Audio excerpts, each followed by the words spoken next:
Hello, সবাইকে নমস্কার। যে যেখান থেকে দেখছেন আশা করি সবাই ভালো আছেন, আমিও ভালো আছি। আজকে আমি তৈরি করে দেখাবো মজাদার ও সুন্দর একটি ডেজার্ট, দুধ সাবুদানা। চলুন দেখে নিই কীভাবে খুব সহজে এটি তৈরি করা যায়। প্রথমে আধা কাপ সাবুদানা ভালোভাবে ধুয়ে পানিতে ভিজিয়ে রেখেছি। এবার একটি বিটরুট খোসা ছাড়িয়ে ভালোভাবে ধুয়ে গ্রেট করে নেব। গ্রেট করা হয়ে গেলে বিটরুটের রসটা আমি হাত দিয়ে চেপে বের করে নেব। এই রসটাই আমাদের ডেজার্টে সুন্দর কালার এনে দেবে। আমি এখানে দোকান থেকে কিনে আনা কোনো ফুড কালার ইউজ করব না, তাই বিটরুটের রসটাই ইউজ করব। এখানে আমার বিটরুট অর্ধেকটা লেগেছে, পুরোটা লাগেনি। আপনারা যদি চান ফুড কালারও ইউজ করতে পারেন।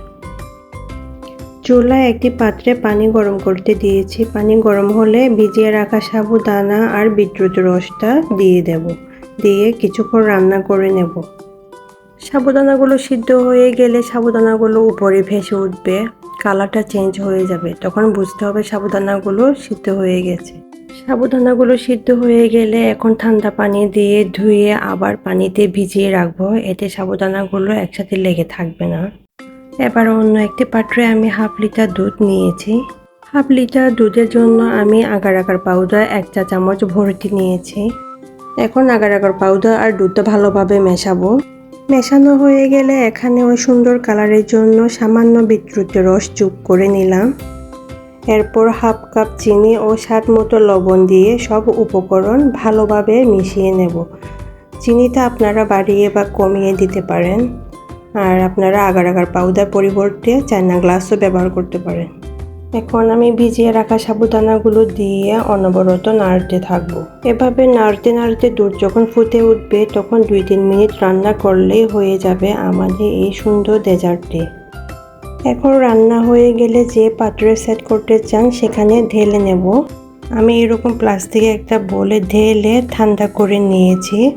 ঢালার সময় ভিডিওটা আমার নেওয়া হয়নি। আপনারা চাইলে এটি রাতে বানিয়ে সারা রাত নর্মাল টেম্পারেচারে বাইরে রেখেও ঠান্ডা করে নিতে পারেন বা নর্মাল ফ্রিজেও ঠান্ডা করে নিতে পারেন। তবে ডেজার্টও ঠান্ডা ঠান্ডা খেতেই ভালো লাগে। এই মজাদার ডেজার্টটি আপনারা বাসায় একবার হলেও ট্রাই করে দেখুন, খেতে ভালো লাগবে। এই মজাদার ডেজার্টটি আপনাদের স্পেশাল দিনগুলোতে স্পেশাল মানুষদেরকেও তৈরি করে খাওয়াতে পারেন।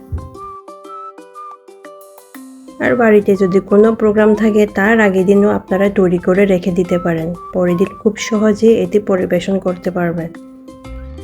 ভিডিওটি ভালো লাগলে লাইক, কমেন্ট ও শেয়ার করতে ভুলবেন না। আমার এই রেসিপিটি যদি একটুকু উপকার হয় তাহলে সাবস্ক্রাইব করে পাশে থাকবেন। আবার দেখা হবে নতুন রেসিপি নিয়ে। সবাই ভালো থাকবেন। ধন্যবাদ।